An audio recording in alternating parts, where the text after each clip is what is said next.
Teman-teman, saat teduh pagi ini, edisi 56, kita membahas hukum tentang suatu kasus dalam kitab Keluaran pasal 22 ayat 16 sampai dengan 17. Dikatakan, apabila seseorang membujuk seorang anak perawan yang belum bertunangan dan tidur dengan dia, maka haruslah ia mengambilnya menjadi istrinya dengan membayar mas kawin. Jika ayah perempuan itu sungguh-sungguh menolak memberikannya kepadanya, maka ia harus juga membayar perak itu sepenuhnya sebanyak mas kawin anak perawan. Tuhan telah membebaskan bangsa Israel dari perbudakan di Mesir, dan sekarang Tuhan sedang mempersiapkan umatnya masuk ke tanah perjanjian. Hal yang dilakukan Tuhan adalah membangun ikatan perjanjian dengan maksud supaya bangsa Israel tidak mengadopsi pandangan kehidupan yang berasal dari bangsa-bangsa yang ada di sekeliling mereka. Tetapi mereka harus memiliki pandangan kehidupan yang khas sebagai umat Allah. Nah, begitu juga dengan gereja. Gereja hidup di tengah-tengah dunia, tetapi tidak untuk menghidupi pandangan dunia yang ada di sekitarnya, tetapi kita menghidupi pandangan kehidupan yang berasal dari firman Tuhan. Hukum khusus ini membahas seorang pria yang membujuk seorang wanita yang masih perawan, yang tidak terikat hubungan dengan siapapun, dia belum menikah, dia juga belum bertunangan, lalu mengajak wanita itu tidur dengannya. Kata membujuk memang berarti benar-benar membujuk, bisa juga menipu atau memikatnya. Nah, kata yang sama di kitab Mazmur pasal 78 ayat 36 diterjemahkan dengan kata tersanjung. Kemudian ada istilah perawan yang menunjuk kepada pengertian seorang wanita yang belum menikah. Secara harafiah ini berarti terpisah atau tidak terhubung. Jadi, wanita yang belum menikah, Alkitab menyebutnya sebagai perawan. Sedangkan kata bertunangan berarti dianut. Nah, dalam kultur Yahudi, pertunangan dipandang sangat serius, melebihi konsep yang kita kenal masa kini. Bagi orang Yahudi, pertunangan adalah hubungan yang terikat secara hukum, yang hanya dapat diputuskan dengan cara perceraian yang sah. Masalah seksual yang disoroti di ayat ini bukanlah pemerkosaan. Karena kalau pemerkosaan hukumannya adalah kematian.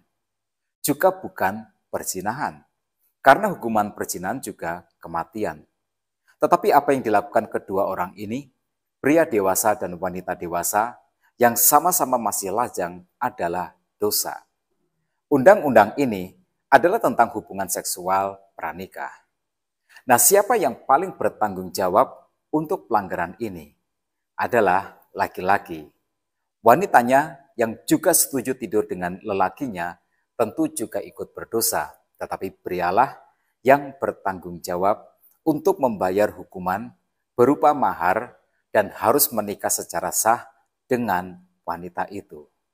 Sehingga kita bisa melihat bahwa hubungan seksual sama dengan tindakan mengikatkan diri ke dalam pernikahan. Dan karena itu, si pria wajib membayar mas kawinnya kepada ayah dari si wanita. Jadi melalui hubungan seksual, keduanya menjadi satu, menjadi suami istri. Kemudian kita melihat bahwa kewenangan untuk memberikan persetujuan ada pada ayah dari si wanita itu. Nah, perhatikan baik-baik, hubungan seksual itu tidak serta-merta menjadikan mereka suami istri yang sah. Tidak. Tuhan tetap memberikan otoritas pernikahan kepada ayah dari si wanita.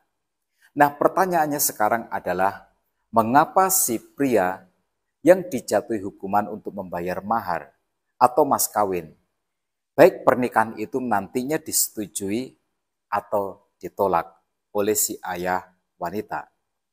Jawabannya adalah, karena si pria itu sudah merampas apa yang menjadi hak dari ayah si wanita itu. Sedangkan alasan yang lain adalah, jika pernikahan itu kemudian ditolak ayahnya, dengan alasan tertentu, maka ada kemungkinan wanita yang sudah tidak perawan itu tidak akan bisa mendapatkan jodohnya lagi.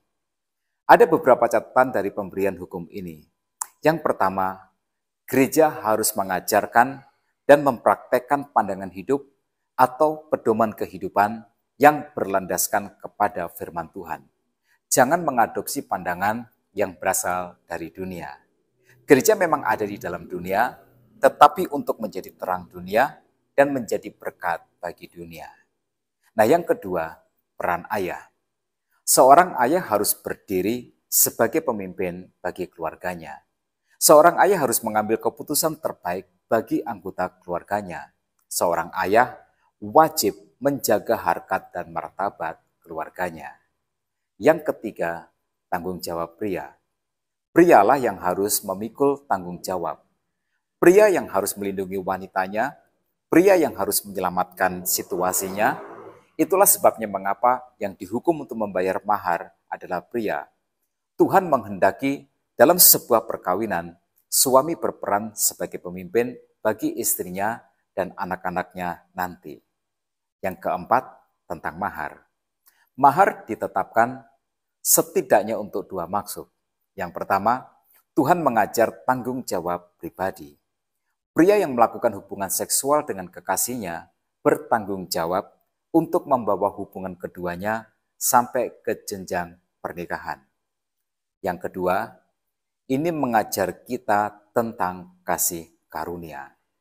Walaupun yang dilakukan kedua insan ini salah, itu adalah dosa, tetapi masih ada kesempatan bagi si pria untuk mengembalikan nama baiknya dengan menepati janjinya membawa hubungan mereka ke pernikahan. Dosa seksual di Alkitab bukanlah dosa yang tidak terampuni. Nah teman-teman, sampai di sini dulu saat teduh kita pagi ini. Semoga ini memperkaya kita akan apa yang Tuhan ajarkan di dalam firman-Nya. Nah tetap semangat dalam kehidupan. Tuhan Yesus memberkati kita semua.